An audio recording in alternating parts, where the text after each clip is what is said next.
அவர்களுக்கான அந்த எண்ணம் நிறைவேற்றினுடைய மாவட்ட செயற்குழு உறுப்பினர்கள் அருமை தோழர் டி செல்லக்கன் அவர்களே, சி முத்துராஜ் அவர்களே, இன்றைக்கு தமிழ்நாடு முழுவதும் நெல்லையிலே நடைபெற்ற மார்க்சிஸ்ட் கம்யூனிஸ்ட் கட்சியினுடைய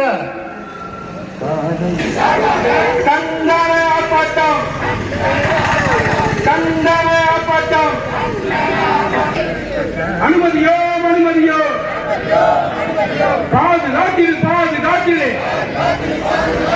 துணையை நிற்போம், துணையை நிற்போம்.